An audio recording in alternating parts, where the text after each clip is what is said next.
नमस्कार, मैं हूं श्वेता। बिहार न्यूज में आपका स्वागत है। खबरों की ओर बढ़ने से पहले एक नजर डालते हैं आज की सुर्खियों पर।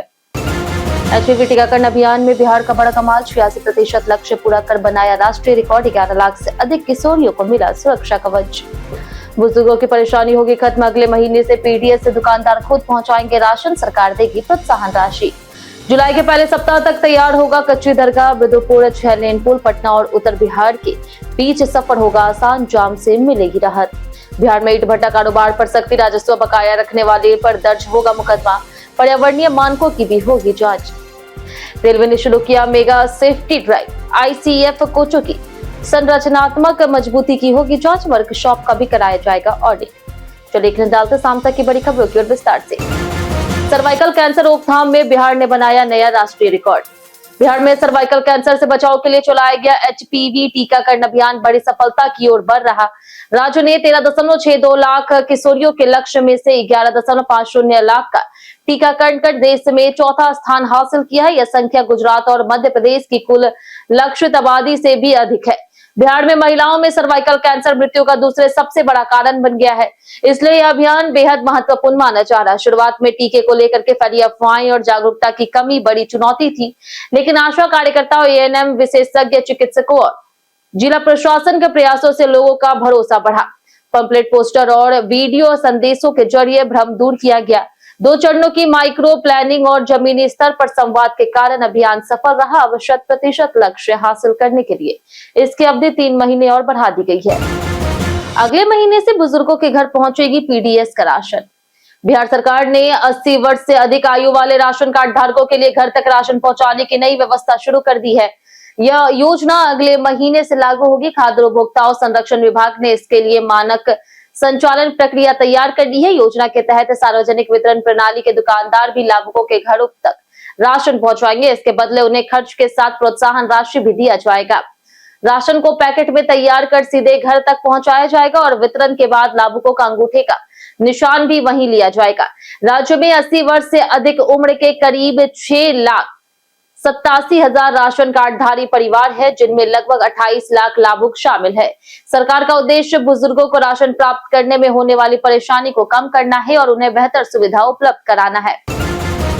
कच्ची दरगाह बिदुपुर 6 लेन गंगा पुल परियोजना का 98.1% कार्य पूरा हो चुका है और इसे जुलाई के पहले सप्ताह तक पूरी तरह से तैयार कर लिया जाएगा। पथ निर्माण विभाग के सचिव पंकज कुमार पाल ने स्थल निरीक्षण के दौरान बताया कि परियोजना अंतिम चरण में है तथा फिनिशिंग, एक्सपेंशन, जॉइंट्स की स्ट्रेचिंग और अन्य तकनीकी कार्य तेजी से चल रहे हैं। 19.76 किलोमीटर लंबी इस ग्रीनफील्ड परियोजना में 9.76 किलोमीटर लंबा पुल और 10 किलोमीटर पहुंच पथ शामिल है। परियोजना का पहला चरण कच्ची दरगाह से राघोपुर दियारा तक 4.57 किलोमीटर पुल पहले से ही शुरू हो चुका है। पुल के पूर्ण होने से पटना और उत्तर बिहार के बीच संपर्क बेहतर होगा, कृषि और उद्योग को बढ़ावा मिलेगा तथा हाजीपुर और समस्तीपुर की ओर यातायात सुगम होगा। साथ ही गांधी सेतु पर बढ़ते यातायात का दबाव भी काफी हद तक कम होगा। राजस्व नहीं चुकाने वाले भट्टा मालिकों पर होगी एफआईआर। बिहार सरकार ने राजस्व बकाया रखने वाले ईंट भट्टा संचालकों के खिलाफ सख्त कार्रवाई शुरू करने का निर्णय लिया। राज्य के 6,116 संचालित ईंट भट्टों में से 1,068 भट्टा मालिकों ने अब तक सरकार को देय रॉयल्टी और राजस्व का भुगतान नहीं किया है। खान और भूतत्व मंत्री डॉक्टर प्रमोद कुमार ने अधिकारियों को ऐसे सभी भट्टों का स्थलीय निरीक्षण कर बकाया वसूली सुनिश्चित करने का निर्देश दिया। राजस्व जमा नहीं करने वाले संचालकों के खिलाफ एफआईआर दर्ज करने का और नीलाम पत्र वाद दायर करने का भी तैयारी किया जा रहा। विभाग के आंकड़ों के अनुसार गया जिले में सबसे अधिक ईंट भट्टे और सबसे ज्यादा राजस्व बकाया पाया गया। वहीं मोतिहारी, पटना, वैशाली और सारण में भी बड़ी राशि बकाया है। निरीक्षण के दौरान पर्यावरणीय मानकों और सरकारी नियमों के पालन की भी जांच की जाएगी तथा उल्लंघन न मिलने पर अतिरिक्त कार्रवाई होगी। स्वच्छता सर्वेक्षण में पटना ने हासिल किया देश भर में तीसरा स्थान।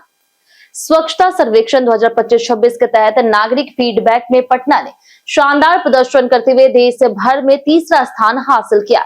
शहर को अब तक 7,05,036 से अधिक सिटीजन फीडबैक प्राप्त हुए हैं, जबकि लखनऊ और इंदौर पहले और दूसरे स्थान पर हैं। बिहार के अन्य स्मार्ट शहरों की तुलना में पटना की भागीदारी काफी बेहतर रही।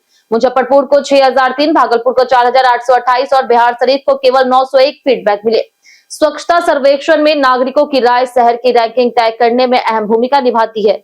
इसके तहत सफाई व्यवस्था, कचरा प्रबंधन, सार्वजनिक शौचालय और अन्य सुविधाओं पर 13 सवाल पूछे जा रहे। नगर निकायों की रैंकिंग 12,500 अंकों के आधार पर तय होगी, जिसमें 1,000 अंक सिटीजन फीडबैक के लिए निर्धारित है। नागरिक पोर्टल और मोबाइल ऐप के जरिए अपनी राय दर्ज करा सकते हैं।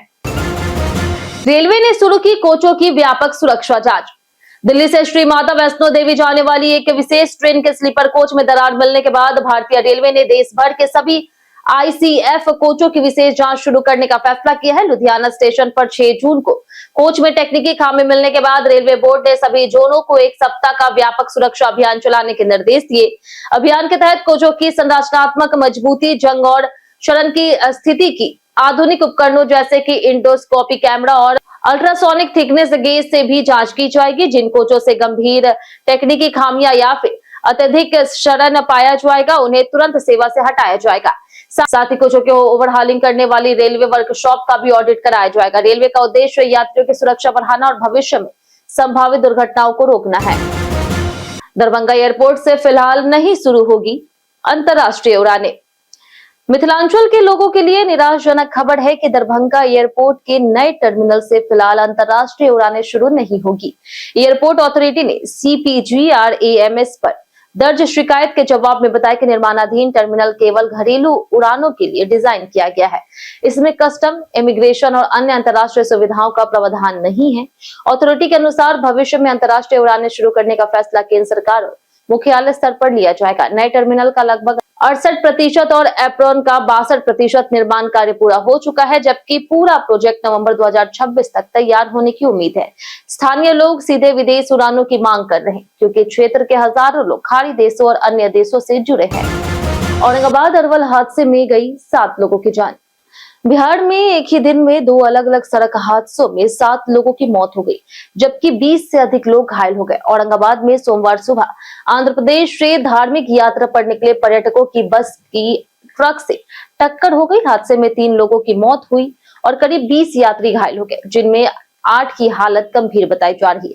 सभी यात्री बोधगया से काशी जा रहे थे। वहीं अरवल में तेज रफ्तार कार अनियंत्रित होकर के नहर में गिर गई, जिससे पटना के 4 युवकों की डूबने और दम घुटने से मौत हो गई। कार में 5 लोग सवार थे, जिनमें एक को सुरक्षित निकाल करके अस्पताल में भर्ती कराया गया। पुलिस दोनों घटनाओं की जांच कर रही है। हादसों के बाद सड़क सुरक्षा और संवेदनशील स्थानों पर अतिरिक्त सुरक्षा उपायों की मांग तेज हो गई। मुख्यमंत्री सम्राट चौधरी ने बुलाई अचानक कैबिनेट बैठक। बिहार सरकार ने सोमवार को अचानक कैबिनेट बैठक बुलाने का फैसला किया, जिसकी अध्यक्षता मुख्यमंत्री सम्राट चौधरी करेंगे। यह बैठक शाम 5 बजे मुख्य सचिव के मंत्रिमंडल कक्ष में आयोजित होगी। कैबिनेट बैठक बुधवार को होती है, लेकिन इस बार तय कार्यक्रम से पहले बैठक बुलाए जाने से कई महत्वपूर्ण फैसलों की संभावना जताई जा रही। पिछली कैबिनेट बैठक में 13 प्रस्ताव को मंजूरी दी गई थी, जिनमें बिजली उपभोक्ताओं की शिकायतों के त्वरित निपटारे, मुख्यमंत्री चिकित्सा सहायता कोष की आय सीमा 2.5 लाख से बढ़ा करके 4 लाख रुपए करने, कैमूर में डेयरी प्लांट स्थापना और CDPO भर्ती नियमों में संशोधन जैसे निर्णय शामिल थे। आज की बैठक में विकास, स्वास्थ्य, शिक्षा और प्रशासनिक सुधारों से जुड़े कई अहम प्रस्तावों पर सरकार फैसला ले सकती है, इसलिए इस बैठक पर सभी की नजरें टिकी है। बिहार बीजेपी में बड़ा फेरबदल, महामंत्रियों को मिला नया जिम्मा।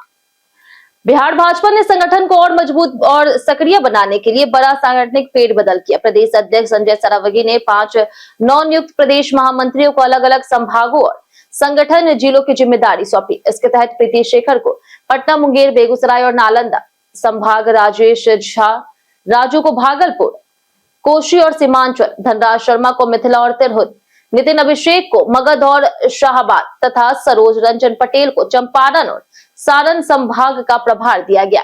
इससे पहले पटना में आयोजित एक महत्वपूर्ण बैठक में संगठन विस्तार और आगामी कार्यक्रमों पर चर्चा हुई।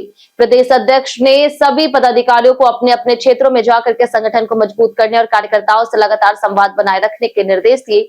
भाजपा नेतृत्व का मानना है कि यह कदम बूथ और मंडल स्तर तक संगठन को और प्रभावी बनाने में मदद करेगा। यूपी बिहार बॉर्डर पर 1.25 करोड़ की शराब जब्त। सारण जिले के मांझी थाना क्षेत्र में यूपी बिहार सीमा पर पुलिस ने बड़ी कार्रवाई करते हुए भारी मात्रा में अवैध शराब से भरे एक कंटेनर को जब्त किया। बलिया मोड़ पर संदेह के आधार पर रोके गए कंटेनर की तलाशी में धान की फूसी के नीचे छिपा करके रखी गई 9,425 लीटर अंग्रेजी शराब और बियर को बरामद किया गया।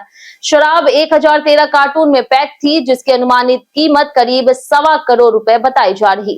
कार्रवाई की सूचना मिलने पर मद्य निषेध इकाई पटना की टीम भी मौके पर पहुंची। कंटेनर चालक राजस्थान निवासी पुन्मा राम को गिरफ्तार कर लिया गया। पुलिस के अनुसार शराब पंजाब से बिहार में तस्करी के लिए लाई जा रही थी। मांझी थाना पुलिस इसे अब तक की सबसे बड़ी शराब बरामदगी मान रही है और पूरे नेटवर्क की जांच में जुट गई है। बिहार मंत्री के घर चला बुलडोजर, दीवार हुई ध्वस्त। सीतामढ़ी में बिहार सरकार की समाज कल्याण मंत्री श्वेता गुप्ता के आवास पर प्रशासन ने अतिक्रमण हटाने की कार्रवाई करते हुए बुलडोजर चलाया। अधिकारियों के अनुसार मंत्री के घर के एक हिस्से पर सरकारी जमीन पर अवैध कब्जा होने की शिकायत के बाद यह कार्रवाई की गई। सुरक्षा व्यवस्था के बीच प्रशासनिक टीम ने अतिक्रमित दीवार को ध्वस्त कर दिया। कार्रवाई के दौरान मंत्री घर पर मौजूद नहीं थी, हालांकि उनके परिवार के सदस्य वहां मौजूद थे और किसी प्रकार का विरोध नहीं किया गया। घटना की सूचना मिलते ही बड़ी संख्या में स्थानीय लोग मौके पर पहुंच गए और पूरे इलाके में चर्चा शुरू हो गई। प्रशासन का कहना है कि सरकारी भूमि पर अवैध कब्जे के खिलाफ समान रूप से कार्रवाई की जा रही और कानून के अनुसार कदम उठाए जा रहे। मामले में विस्तृत प्रशासनिक रिपोर्ट का इंतजार किया जा रहा। सुरक्षा घटने पर लालू यादव का पलटवार। सिंगापुर से लौटने के बाद लालू प्रसाद यादव ने अपनी और राबड़ी देवी की सुरक्षा घटाए जाने पर प्रतिक्रिया देते हुए कहा कि यह घृणा की राजनीति है और उन्हें इसकी परवाह नहीं। वहीं मीशा भारती ने कहा कि लालू राबड़ी जनता के दिल में बसते हैं, इसलिए उन्हें सुरक्षा की जरूरत नहीं है। उन्होंने अपनी सुरक्षा वापस करने की बात कही। दूसरी ओर राबड़ी देवी को 10 सर्कुलर रोड से सरकारी आवास खाली करने का नोटिस मिला है। परिवार ने 15 दिन के भीतर आवास खाली करने का संकेत दिया। बताया जा रहा है कि परिवार भविष्य में कौटिल्य नगर स्थित नए निजी आवास में शिफ्ट हो सकता है। इस मुद्दे को लेकर के बिहार की राजनीति में बयानबाजी तेज हो गई है। उपेंद्र कुशवाहा के बेटे की मंत्री पद पर सुप्रीम कोर्ट में याचिका। बिहार विधान परिषद की 10 सीटों के चुनाव के लिए नामांकन का आज अंतिम दिन है। इस बीच पंचायती राज मंत्री और उपेंद्र कुशवाहा के बेटे दीपक प्रकाश को दोबारा मंत्री बनाए जाने को लेकर के सुप्रीम कोर्ट में जनहित याचिका दायर की गई। याचिका में सवाल उठाया गया कि संविधान के अनुच्छेद 164(4) के तहत 6 महीने बाद बिना विधायक या विधान परिषद सदस्य बने उन्हें फिर मंत्री कैसे बनाया गया। दूसरी ओर एमएलसी चुनाव के लिए एनडीए और महागठबंधन के उम्मीदवार नामांकन दाखिल कर रहे हैं। जदयू की ओर से निशांत कुमार और राजद की ओर से सुनील सिंह ने भी नामांकन किया। 18 जून को मतदान हो सकता है। हालांकि एनडीए की 8 सीटों पर जीत लगभग तय मानी जा रही है। अंबाती रायडू ने विराट कोहली को बताया महान टेस्ट कप्तान। भारतीय क्रिकेट टीम के पूर्व बल्लेबाज अंबाती रायडू ने विराट कोहली को भारत के टेस्ट क्रिकेट इतिहास का महान कप्तान बताया। एक तुलना सत्र के दौरान रायडू ने सौरव गांगुली और सचिन तेंदुलकर, राहुल द्रविड़, अनिल कुंबले, रोहित शर्मा, एमएस धोनी और अजिंक्य रहाणे के बेहतर कप्तान चुना, लेकिन अंतिम मुकाबले में विराट कोहली को गांगुली से ऊपर रखा। कोहली की कप्तानी में भारत ने 68 टेस्ट मैचों में 40 जीत हासिल की और टीम का जीत प्रतिशत 58.82 रहा। उनकी अगुवाई में भारत 2016 से 2021 तक लगातार 5 साल आईसीसी टेस्ट रैंकिंग में नंबर 1 रहा। शानदार रिकॉर्ड और आक्रामक नेतृत्व के कारण रायडू ने कोहली को भारत का सर्वश्रेष्ठ टेस्ट कप्तान बताया। बीते दिन हमारे द्वारा पूछे गए सवाल का जवाब आप लोगों में से बहुत लोगों ने हमारे कमेंट बॉक्स सेक्शन में लिख कर दिया। जिन्होंने हमारे द्वारा पूछे गए सवाल का जवाब दिया उनके नाम है नगेंद्र कुमार सिन्हा, विजेश कुमार, सनोज कुमार, राम बाबू दास, राजेश कुमार, रवि मोहन वर्मा, सुनीता कुमारी, दीपक कुमार, विनोद शाह, मनोज दास, रामनाथ सिंह, जितेंद्र ठाकुर, अबोध कुमार, धीरज कुमार, लाल बाबू महतो, हरेंद्र सिंह, रंजीत मिश्रा, बारूद पटेल, राजेंद्र ताती, विजेंद्र सिंह, आनंद कुमार, लक्ष्मी मेहता, संजीव कुमार, बाबूलाल मरांडी, सुबोध कुमार और अर्जुन राम।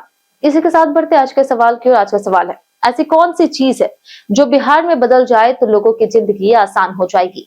आप अपना जवाब हमें हमारे कमेंट सेक्शन में लिखकर जरूर बताएं। आज के लिए इतना ही। बिहार की तमाम खबरों के साथ बने रहने के लिए देखते रहे बिहारी न्यूज और साथ ही अगर यूट्यूब चैनल पर देख रहे हैं चैनल को सब्सक्राइब कर दें और अगर आप फेसबुक पेज पर देख रहे हैं तो लाइक और फॉलो जरूर करें।